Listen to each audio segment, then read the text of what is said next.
Bonjour et merci de nous retrouver pour ce point d'actualité sur InnoCap Gestion. Et ce point, nous allons le faire aujourd'hui avec son président Olivier Bourdelas. Olivier, bonjour. Bonjour Bogdan. Alors, je rappelle très vite, InnoCap Gestion, c'est 3 lignes de métier. C'est des FIP, des FCPI, c'est de la gestion collective et c'est de la gestion privée.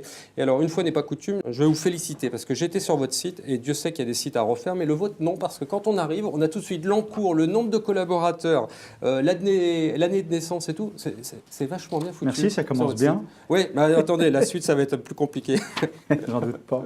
Alors, vous avez une gamme de fonds. Vous avez 4 fonds qui s'appellent Ouais. Quadrige. Là, on les avait bien identifiés. Vous avez tout changé en septembre. Pourquoi? On a changé pour se rapprocher de nos investisseurs. En fait, on avait des remontées terrain également de nos distributeurs qui de plus en plus avaient du mal à identifier ce que l'on adressait en termes de classe d'actifs avec nos fonds. On avait démarré avec Quadrige il y a à peu près 6 ans, après avoir géré pendant 5 ans, plutôt avec succès, des fonds communs de placement dans l'innovation. La gamme s'est élargie, vous l'avez évoqué, Quadrige Rendement, Quadrige Europe, Quadrige Multicap et les futurs fonds susceptibles d'être lancés dans les mois et semestres à venir. Et je pense qu'on sera assez dynamique dans ce domaine. À un moment donné, il fallait savoir spécifiquement ce que les gens achetaient.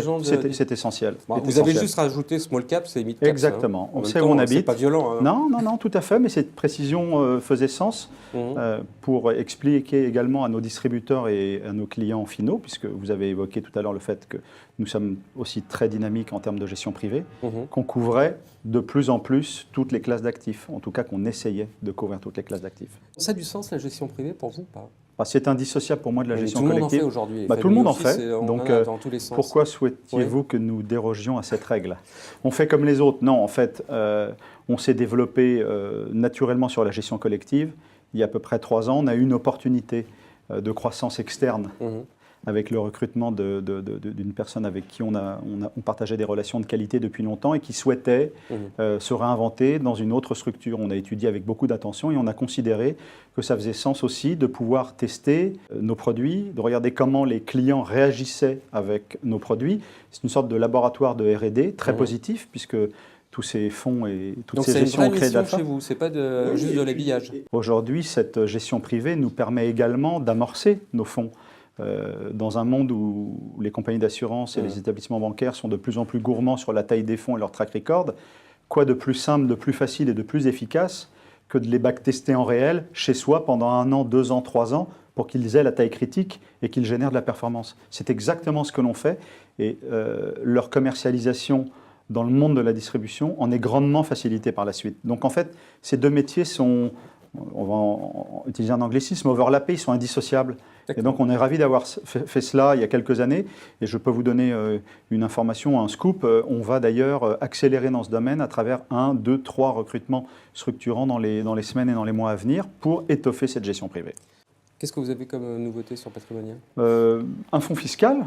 Le législateur nous autorise encore. C'est encore d'actualité, ça, les FCPI C'est-à-dire qu'on fait très bien également, tout est connecté chez nous, donc on fait très bien l'amont, en fait, pour découvrir les technos de demain, comme on l'a merveilleusement bien fait avec les drones, la réalité augmentée, l'impression 3D. Quoi de mieux qu'un FCPI pour comprendre ces technologies? Non, mais la question, c'est, il y a de l'appétit encore pour ce type de produit? Il y a un marché. Il y a un marché.